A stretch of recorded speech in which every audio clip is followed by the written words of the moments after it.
In today's Warcrow topic, we are going to be talking about Irkalla the Maw, who is a named character that is part of the Scions of Yaldabaoth faction in Warcrow. So, Irkalla is an anointed, and the first anointed made by the progenitor Uruk, he who is without prejudice. So when a progenitor makes their first anointed, it's kind of like a big deal or a special occasion because it's kind of like their first masterpiece. So first anointed to their respective progenitors have a very special place near and dear to their progenitor's heart. And even as the progenitor goes on to make other, creatures, abominations, monstrosities, whatever, the progenitor will always continue to modify their first anointed to make them even better as well. And Irkalla is a stalwart defender of his progenitor, Master Uruk. He is devoted and unwavering in his defense of his progenitor. And as he has existed, he has gone through many different transformations. Just by looking at his model, you can see. But one of the main ones that you can't really see is that he does not have the ability to speak. And the lore book really kind of notes this, like they go out of their way to note this. And it also says that he sees this as a freedom, this inability to speak. And on top of that, one day after a battle, Irkalla went missing. So progenitor Uruk sent out people, and his beloved Irkalla did not come back.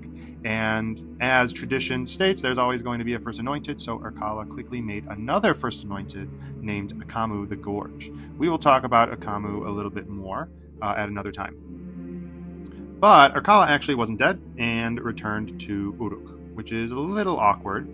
I could imagine the meeting between Irkalla and Akamu, both being first anointeds.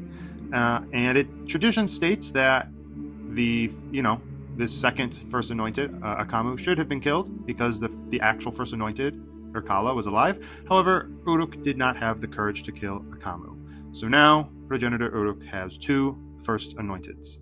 I wonder if anyone has asked Irkalla how he feels about being the first anointed, but also not being he's the first anointed, but there's also another first anointed. It's a little confusing. Although the lore book does state that Irkalla and Akamu work very well together and often fight in total and absolute synergy. So they do work really well together, but once again, Irkalla can't talk, so he can't really say how he feels.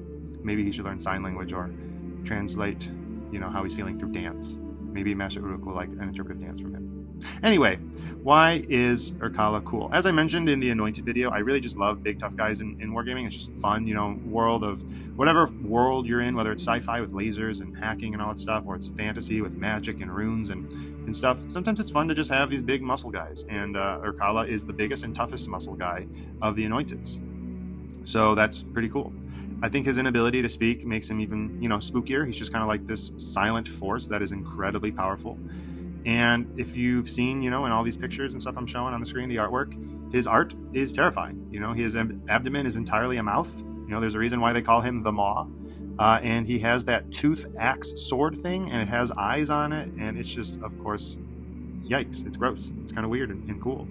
But he's another wonderful addition to the aesthetic of the Scions. And with that, this lore video about Irkalla the Maw comes to an end. Don't forget to follow this channel to get more Warcrow lore. And if you survive the fog, I'll see you in the next video.